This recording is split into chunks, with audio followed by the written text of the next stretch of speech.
지금까지는 이제 케토 식단 또 저탄수화물 식단, 당질 제한 식단의 여러 가지 장점들과 질병에서의 효과를 알아봤습니다. 이번에는 이제 이걸 현실적으로 적용하는 여러분들한테 이제 실천할 수 있게끔 이렇게 하는 데 있어서 문제점 요령 팁을 갖다 알려드리겠습니다. 자, 보면 우선 케토 식단은 말이죠.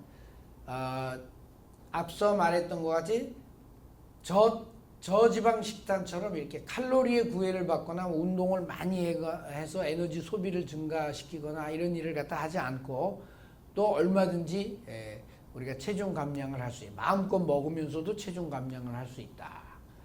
또 그렇기 때문에 배고픔을 느끼지 않기 때문에 배고픔을 막 참으면서 자신의 의지를 갖다가 시험해 가면서 하는 그러한 저지방 식단의 그 칼로리 다이어트하고는 전혀 차원이 다르다라는 점 꼭 이렇게 기억해 주셨으면 하고요.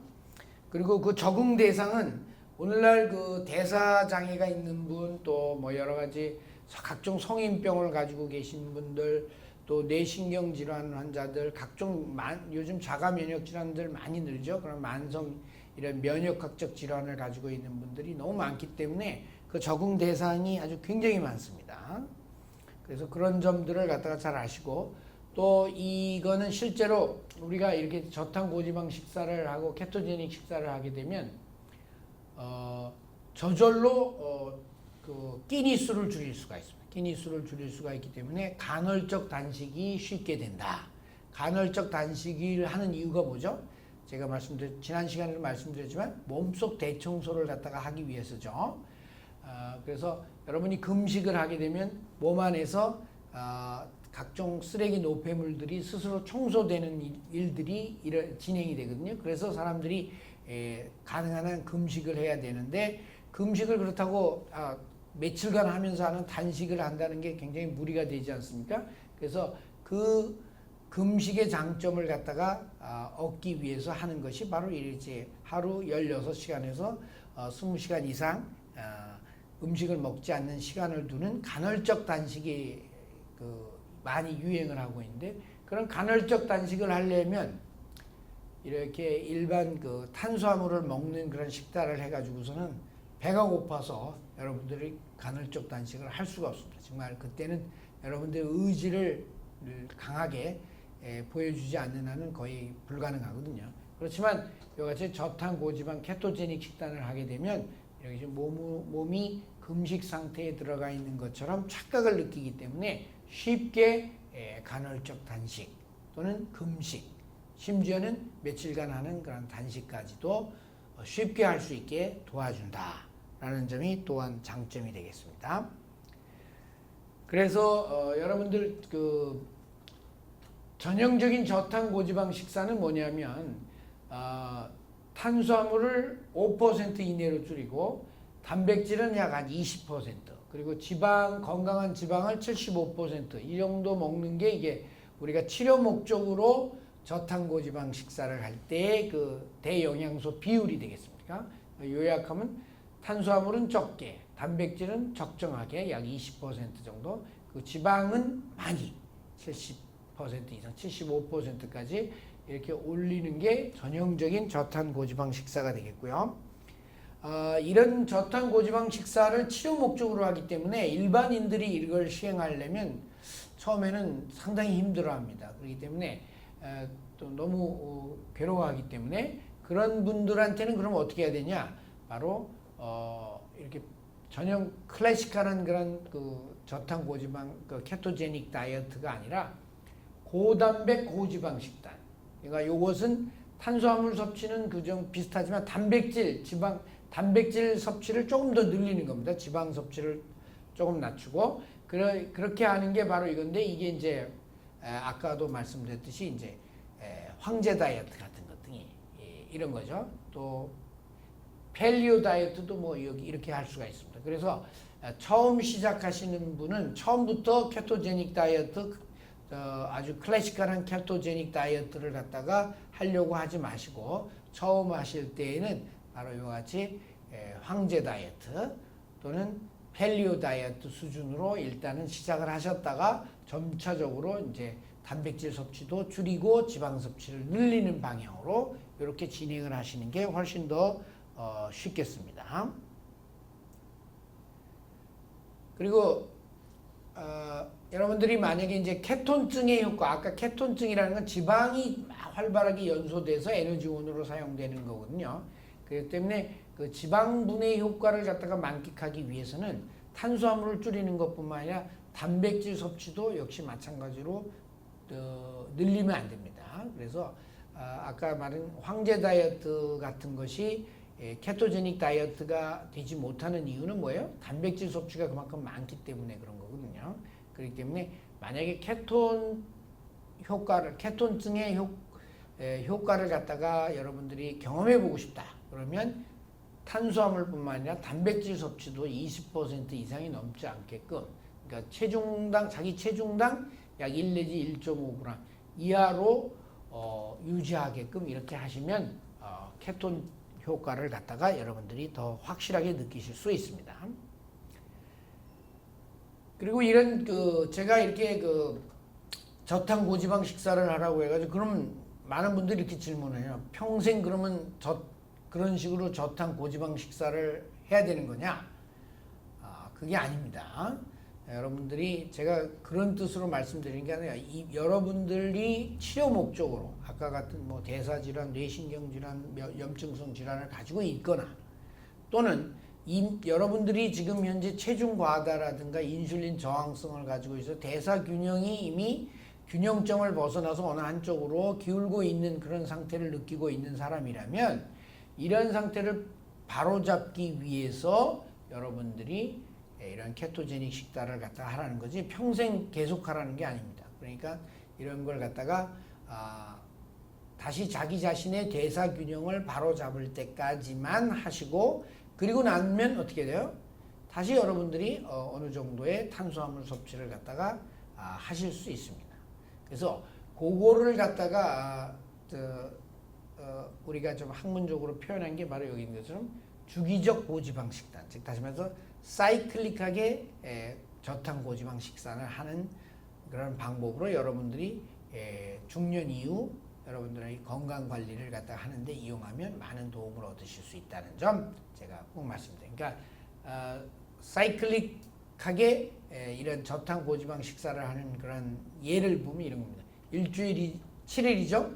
그럼 5일간은 저탄 고지방 식사를 하고 그리고 주말에는 가족들하고 또 친구들하고도 이렇게 많이 만나야 되니까 그때는 마음껏 탄수화물을 먹는 그런 식사를 하고 뭐 이런 식으로 그러니까 탄수화물을 안 먹었다가 안 먹었다가 먹었다 이런 걸 반복하는데 가능한 한 탄수화물을 안 먹는 기간을 갖다가 이같이 5대2 비율로 이렇게 충분히 늘려서 해주고 탄수화물 먹는 날은 어느 날 조금 먹는 그런 걸 갖다가 이제 그날 탄수화물을 먹는 걸 치팅 한다고 그러면 그러니까 이런 치팅 데이를 갖다가 한 5대2 정도의 비율로 하는 것이 적절하지. 오늘날 우리가 인간들이 모여서 현대인들이 사회생활을 하는 데 있어서 이 정도면 적당하지 않을까 이렇게 생각을 하고 있기 때문에 여러분들도 이런 기준에 맞춰서 저탄 고지방 식사를 갖다가 한번 실천해 보시기 바랍니다. 그리고 이 목표 설정 죄송합니다. 이 목표 설정 고지방 식단은 왜냐면 지금 여기 운동선수들이 전문적인 운동선수를 하는 사람도 케토제닉 다이어트를 할 수 있느냐? 예, 할 수 있습니다. 평소에 그 케토제닉 식단을 하다가 운동을 하기 한 30분 내지 1시간 전에 약간의 탄수화물을 갖다가 더 먹고 그걸 운동을 통해서 발산해버리는 이런 식으로 해서 몸의 대사 균형을 갖다가 정상적으로 유지할 수 있는 그것이 바로 여기가 되겠습니다. 자, 이번에는 이제 저탄 고지방 식사를 실천하는 몇 가지 요령을 갖다가 말씀드리겠는데요. 우선 사전 계획을 철저하게 세우셔야만 합니다. 사전 계획이 없이 그냥 막 한번 해볼까 하는 식으로 하면 절대 성공할 수가 없습니다. 여러분들이 눈앞에 보이는 음식을 갖다가 그냥 그대로 먹게 되기 때문에 또 우리가 지금 먹고 있는 것 대부분들이 다 탄수화물이 많은 그런 식사들이기 때문에 사전 계획을 철저하게 하지 않는 한은 절대로 성공할 수 없다. 이 점 꼭 기억해 주시고요. 그래서 과감하게 탄수화물 섭취를 줄이셔야 됩니다. 그리고 자신이 먹을 그 고지방 식품을 미리미리 준비를 해놓고 또 필요하다면 그걸 가지고 다니면서 먹어야 되고요. 그 다음에 탄수화물이 채소도 탄수화물이 함량이 적은 전분성이 아니라 비전분성 채소들을 많이 먹어야 되고요. 그리고 수분과 미네랄을 갖다가 충분히 섭취를 해줘야 됩니다. 또 필요하면 비타민, 미네랄 또는 뭐 오메가3 또는 케톤 영양제 같은 것 등을 갖다가 보충을 해가면서 하면 훨씬 더 케토제닉 다이어트가 잘 되고요. 그 자신이 하고 있는 것들을 그 일기를 잘 작성을 해서 일기 작성과 더불어 그리고 그 음식을 먹었을 때 몸에서 나타나는 반응 이런 것들을 갖다가 식사 일지를 꼭 작성을 하셔야 돼요. 그래야지만 자신이 어떤 음식에 대해서 반응을 하고 어떤 반응을 하고 또 어떤 효과가 있고 어떤 문제가 생기는지 이런 걸 미리 알 수 있기 때문에 꼭 식사 일지를 저는 기록하라고 말해주고 있습니다. 그리고 자신이 환경에 맞는 자신만의 메뉴를 개발하도록 해야 되겠고요. 여러분 무엇보다 자기가 목표에 도달할 때까지 꾸준하게 포기하지 말고 실천하길 바라고 필요하다면 전문가의 지도를 받아서 제대로 자기가 올바른 길로 가고 있는 건지 이런 걸 갖다 한번 확인해 가면서 하면 아무런 부작용이 없이 좋은 효과를 거두실 수 있습니다. 이번에 이제 그럼 저탄 고지방 식단에서 먹어야 하는 식품들이 뭔지 한번 알아볼까요? 여기 보시다시피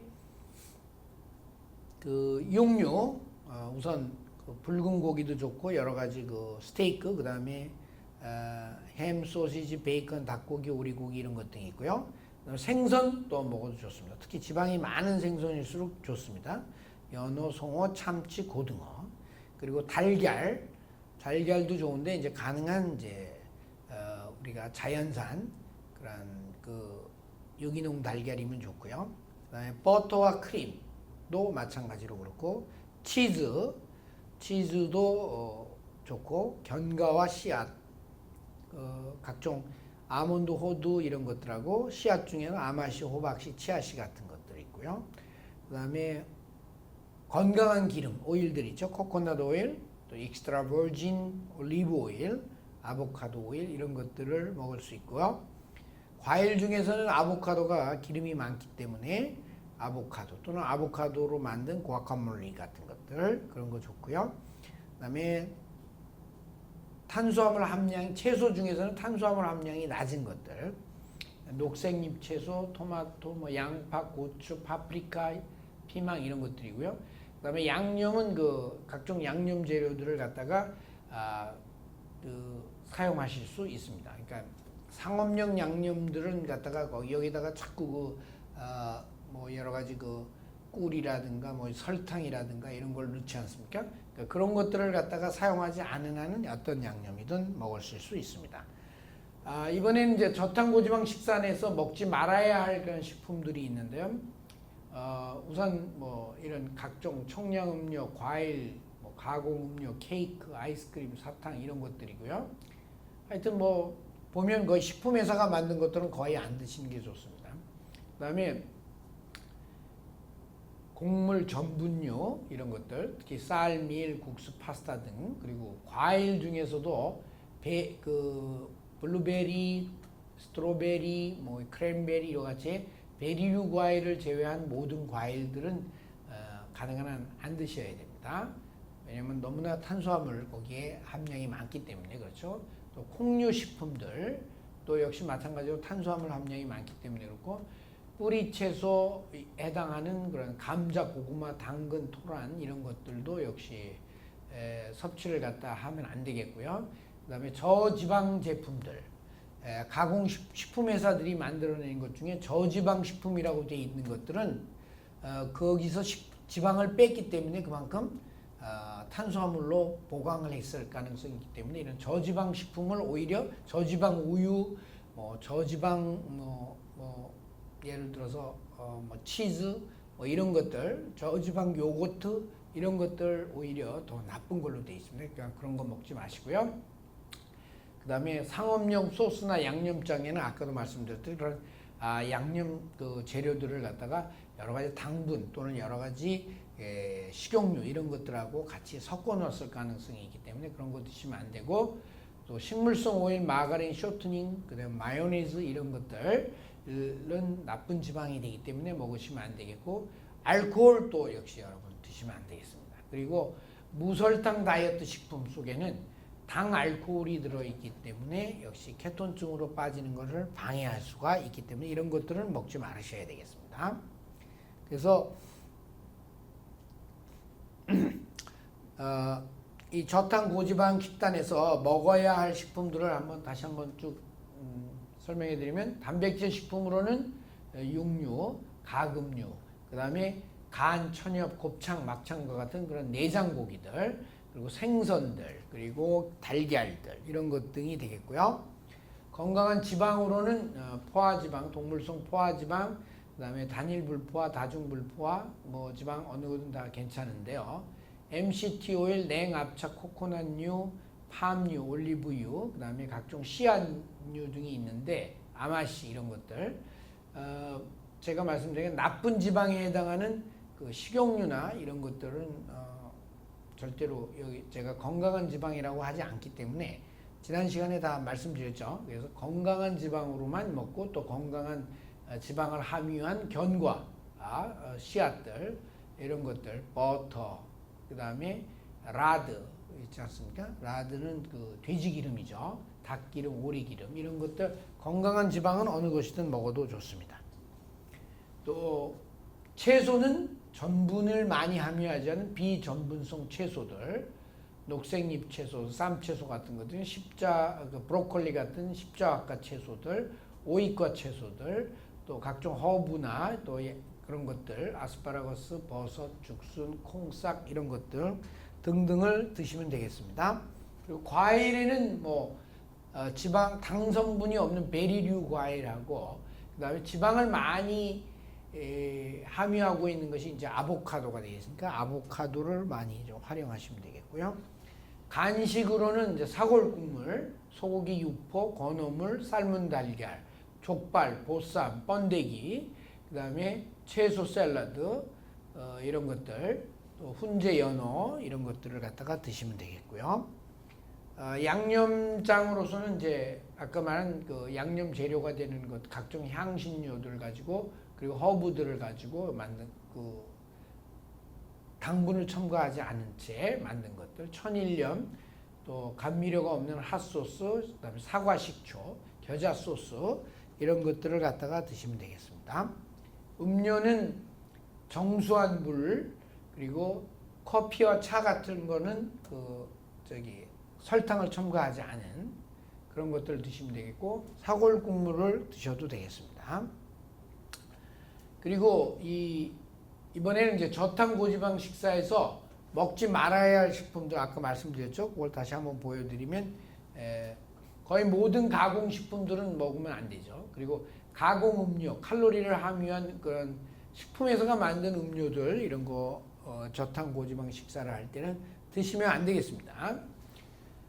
특히 이 설탕, 또 각종 첨가당들, 모든 종류의 설탕과 첨가당, 시럽 이런 것들 있지 않습니까? 꿀, 아가베 이런 것들은 또 식품 첨가물 표에 보게 되면 과당, 말토스, 덱스트로스, 락토스 이런 것 등도 전부 다 당분이기 때문에 이런 걸 먹으시면 안 되겠고요. 그 다음에 곡류, 쌀, 여기서 밥밥, 면떡 이런 게 있죠. 이런 것들을 갖다가 먹으시면 안 되겠고요. 옥수수도 포함되고요. 등등 이런 것들 먹지 않도록 하셔야 됩니다. 그리고 각종 디저트 가공식품들 같은 거 있죠. 이런 것도 드시면 안 되겠고요. 그 다음에 술, 그리고 각종 청량음료나 이런 가공음료들, 또 감미, 거기다가 감미한 허브차, 또 여러 가지 믹스커피 이런 것들, 또 여러 가지 우유도 가공우유들 이런 것들 드시면 안 되겠습니다. 그리고 요거는 이제 저탄 고지방 식사에서 조금은 허용해주는, 그러니까 양을 제한해서 가끔씩 먹어야 하는 그런 식품들로는 이런 것들이 있습니다. 우리가 풀팻 유제품, 그러니까 저지방 유제품이 아니라 풀팻 유제품, 그리고 전분이 어느 정도 함유된 그런 채소가 있죠. 콩류, 당근, 비트 이런 것들, 그리고 고구마, 얌, 감자 이런 것들도 많이 드시면 안 되겠고 조금만 양을 제한해서 가끔 먹으시면 되겠습니다. 그러니까 아까 말씀드렸더니 하루 탄수화물 섭취 50g 또는 20g 이하다라고 하는 그 범위 내에서 먹는다라고 생각하시면 되겠습니다. 그 콩류에도 또 역시 마찬가지 이것도 근데 콩류, 견과와 씨앗, 과일, 스낵 이런 것들도 너무 많이 먹어가지고 그것이 하루 탄수화물 섭취량 50g 또는 20g 이상을 갖다가 넘는다고 하면 그때는 안 되겠죠. 케토제닉 효과를 갖다가 낼 수가 없죠. 그럴 때는 요거는 이제 양을 매우 제한해서 먹어야 되는 그런 식품들이 되겠습니다. 양념장도 마찬가지입니다. 양념장도 그렇고 감미료 중에서는 뭐 여러 가지가 있는데 스테비아와 에리스리톨이 혈당을 올리지 않기 때문에 주로 많이 이 케토제닉 다이어트에서는 권장되고 있죠. 그렇지만 뭐 여러 가지 여기 있는 것도 간장 조금 뭐 레몬, 라임 주스 뭐 이런 것들로 조금 간을 내시는 거는 뭐 괜찮다고 생각합니다. 그리고 음료는 아까도 말씀드렸듯이 달지 않은 음료를 마시는 걸로 이렇게 해야 되는데 가능한 집에서 만드셔가지고 신선한 채소나 과일 주스를 소량 만들어서 드시든가 또 감미하지 않은 코코넛 밀크, 아몬드유 또 아니면 맑은 그 사골 국물 같은 거 그걸 통해서 여러분들이 아미노산이나 전해질 균형을 맞춰줄 수가 있기 때문에 도움이 되고요. 레몬 워터, 라임 주스 이런 것들을 갖다가 또 드실 수 있겠습니다. 그래서 보면 이 저탄고지방 케토 식단의 식단을 종합적으로 이렇게 말씀드리면 이렇습니다. 건강한 지방을 먹고 그걸 전체 칼로리의 7~80%가 되게 먹고 단백질은 적정하게 양질의 단백질로 뭐 육류, 가금류, 달걀, 뭐 내장고기, 생선 이런 것 등을 통해서 먹고 그다음에 채소는 가능한 한 비전분성 채소를 먹어서 네트 탄수화물이 낮아질 수 있게끔 그렇게 하는 그 잎채소들을 많이 먹어라. 이런 식으로 이제 요약할 수가 있겠습니다. 이번에는 이제 케토제닉 다이어트를 하게 되면 가끔 이제 부작용을 호소하시는 분이 있어요. 그래서 그 부작용을 우리가 흔히들 케토플루라고 말합니다. 우리가 독감에 걸리면 어떻게 되죠? 몸이 쑤시고 몸살 나고 막 기운 떨어지고 그러죠. 그런 거랑 마찬가지로 케토제닉 다이어트를 할 때 여러분들이 느끼는 그런 몸속에서의 각종 대사 반응들을 갖다가 우리가 우리 메타볼릭 플루 중에서 이거 같은 건 케토 플루라고 우리가 이렇게 얘기를 하는데 그 원인은 뭐냐면 그 케토 플루의 증상들을 볼까요? 두통, 입냄새, 피로감, 머리가 멍하고 수면 장애가 느껴지고 수면 장애로 인해 잠이 잘 안 오고 그다음에 변비, 운동 능력이 저하되고 운동 효율이 떨어지는 거죠. 우울하기도 하고 성욕 감퇴가 일어나기도 하고 이런 것 등이 나타나는 게 이제 그거고 또 여기에 추가해서 피부에 뾰루지, 발진 등이 생기기 때문에 그건 또 케토래쉬라고도 이렇게 얘기를 하고 있거든요. 이런 것들이 생기는 원인은 갑자기 지금까지 탄수화물을 먹다가 그걸 중단하고 지방연소로 대사가 바뀌기 때문에 그런 탄수화물의 금단 증상으로 나타나기도 하고 또 지방 속에 갇혀있던 각종 염증 물질들이 몸 밖으로 나오면서 그것들이 이제 이와 같은 증상을 유발하기도 하고요. 그다음에 간 기능이 저하되어 있거나 또 우리가 케토 식단들의 대부분 중에 식재료가 육류이기 때문에 이런 것들이 식재료가 오염이 되어 있기 때문에 이렇게 나타날 수도 있다고 합니다. 그렇기 때문에 이런 것을 갖다가 그러면 이런 케토 플루가 나타났을 때 어떻게 하느냐?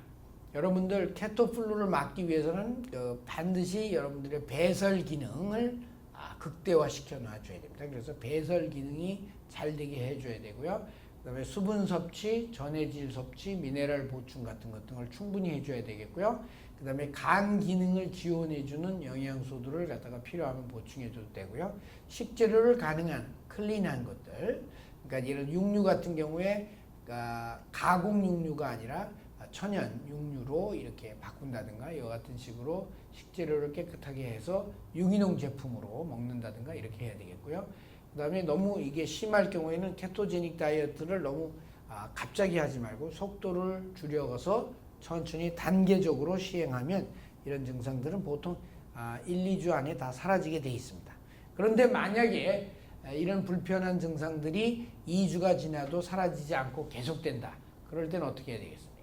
여러분들이 식단을 빨리 알칼리성 식단으로 그러니까 채소, 알칼리성 채소가 많은 그런 식단으로 빨리 바꾸시고 그 다음에 사골 국물을 충분하게 많이 섭취해서 부족한 아미노산인과 그 다음에 전해질을 보충해서 간 기능을 좀 도와주고 또 전해질이 많은 그런 식품들, 그러니까 각종 채소들이 되겠죠. 그런 걸 먹고 수분 섭취를 증가시키고 그리고 자기가 지금 먹고 있는 것 중에서 좀 더 클린한 식재료들로 이렇게 드시는 게 좋겠습니다. 그래서 더 건강한 식품, 더 건강한 육류만을 골라서 먹고 그 다음에 지나치게 운동을 많이 하거나 하는 일은 이때는 잠깐 중단하시는 게 좋겠습니다. 그리고 필요하다면 전문가, 저 같은 이제 의사 뭐 이런 분들하고 상의를 해서 문제점이 무엇인지 이런 걸 갖다가 한번 따져가 보는 그러한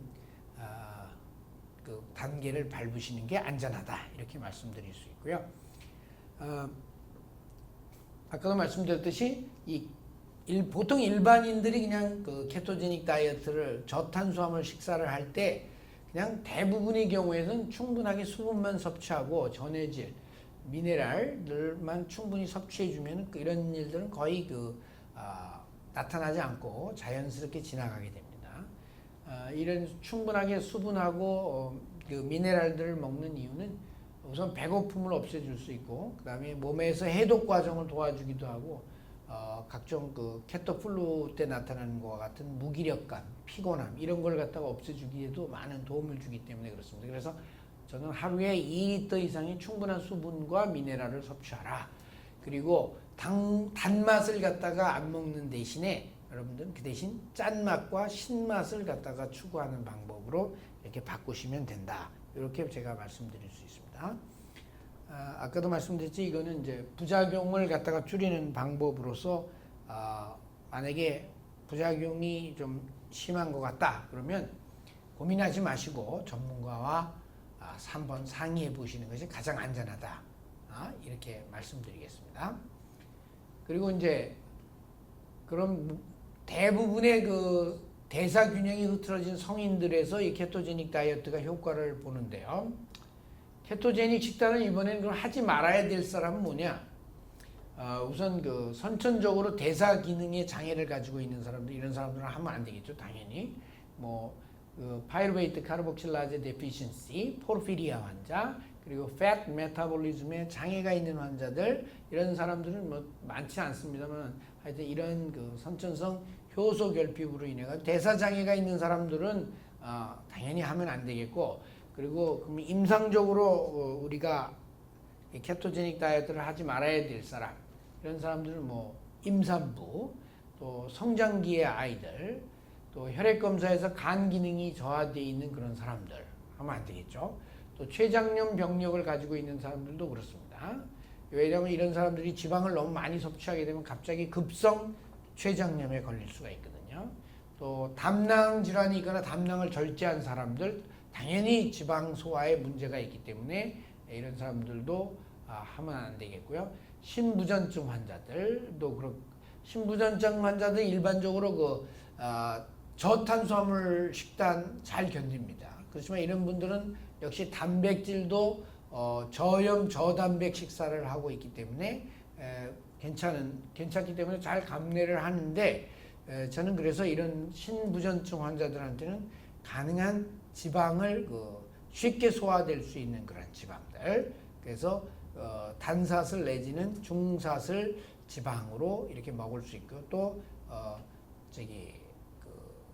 그렇기 때문에 그 코코넛 오일과 같은 그런 것들을 주로 권하면서 또 생선 기름 이런 걸 갖다가 권해봤더니 꽤 굉장히 효과가 좋더라고요. 그래서 신부전증 환자도 절대적으로 안 되는 게 아니라 잘 이걸 조정을 해주면 또 신부전증 환자한테서 많은 효과를 볼 수 있다. 또 영양 상태가 불량해가지고 장에서 지방 흡수가 잘 안 되는 사람들 있죠. 이런 사람들도 역시 이런 고지방 식단을 하는 게 좀 장애가 있습니다. 이런 사람들은 다 의사들의 전문적인 지도를 받아가면서 하시면 안전하실 수 있을 겁니다. 또 위장 바이패스 수술을 받은 사람, 복부나 간에 종양을 가지고 있는 것, 이것도 마찬가지로 절대적인 금기증이 아니라 의사들과 상의해 가면서 해도 될 건지 안 될 건지, 또 했을 때 부작용이 만약에 나타났을 때 바로 대처할 수 있고 또 신속하게 판단할 수 있으려면 아무래도 전문가가 옆에서 어시스트 해주는 게 훨씬 더 도움이 되겠죠.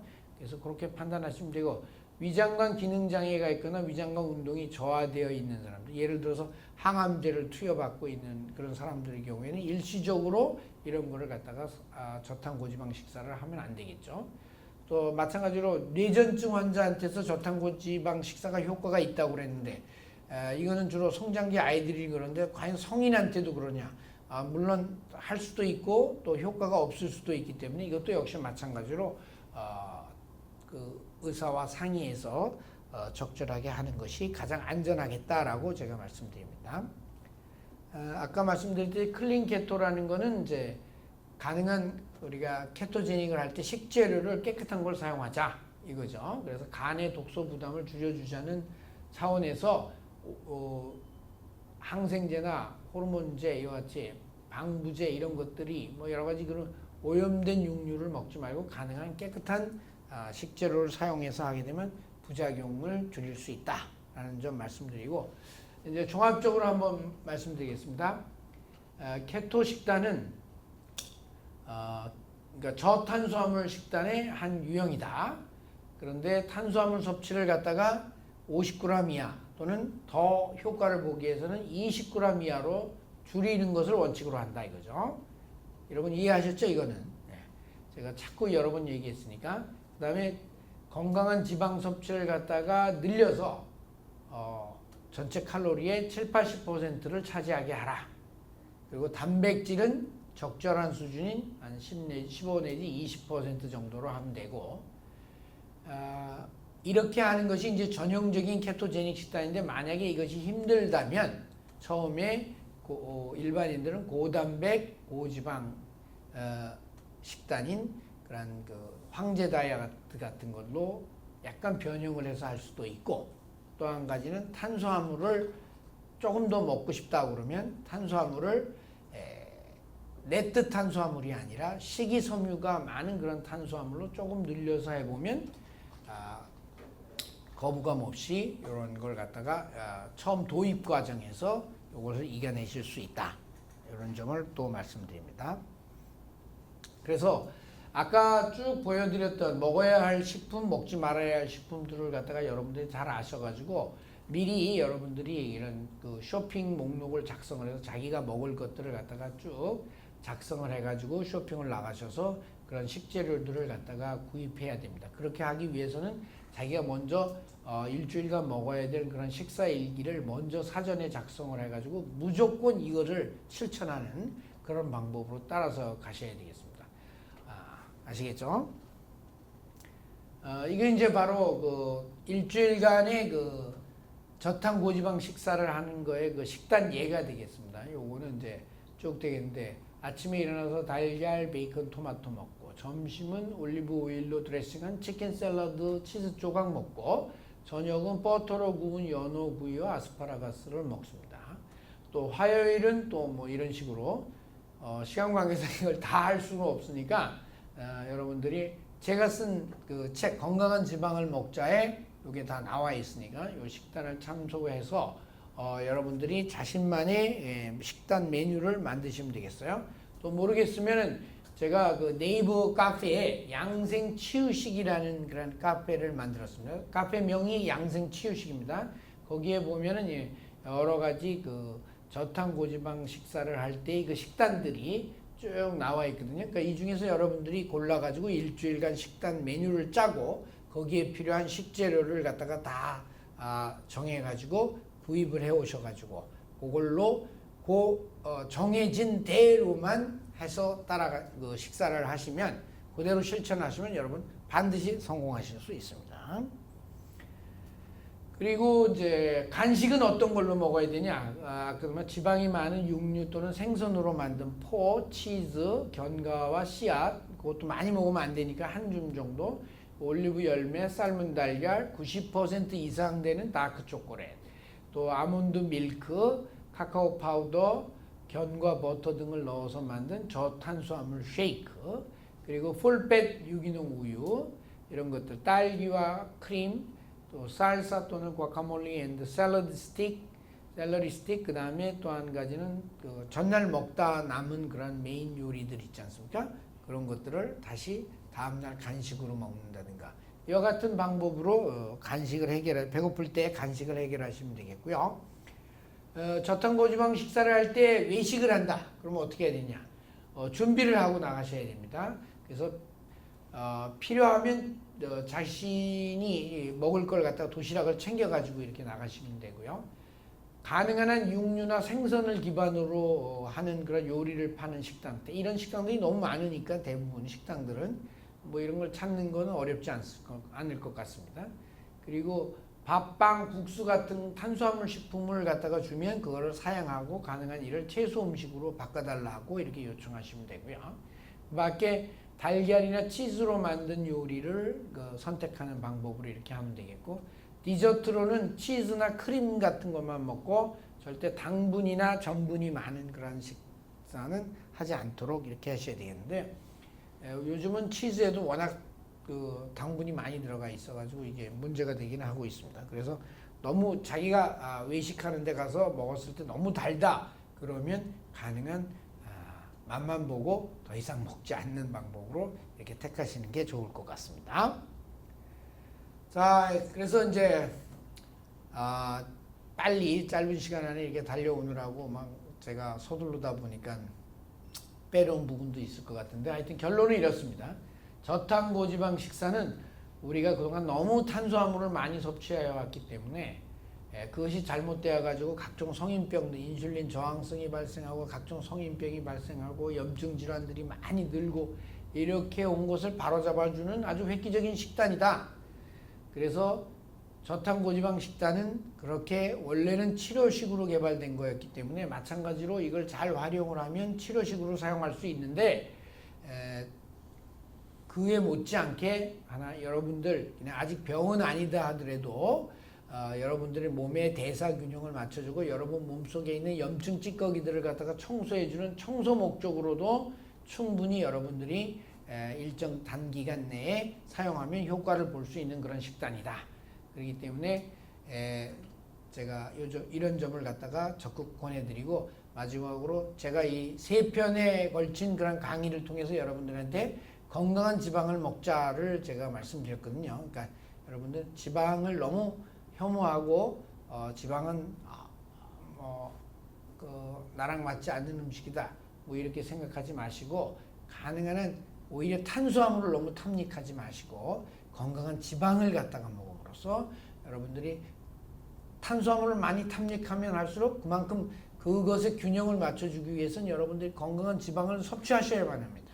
그러니까 건강한 지방을 먹음으로써 탄수화물의 해악을 어느 정도 중화시켜 줄 수 있다는 점 꼭 기억해 주신다길 바라고, 그런 차원에서 제가 오늘 이 3번에 걸친 그런 시리즈 건강한 지방을 먹자 요거에 대한 그 내용을 여러분들이 잘 기억해 주시고 여러분들이 실생활에 활용을 하셔가지고 건강하게 사는데 많은 도움이 되셨으면 바라겠습니다. 이상입니다. 저 질문은 조금 있다가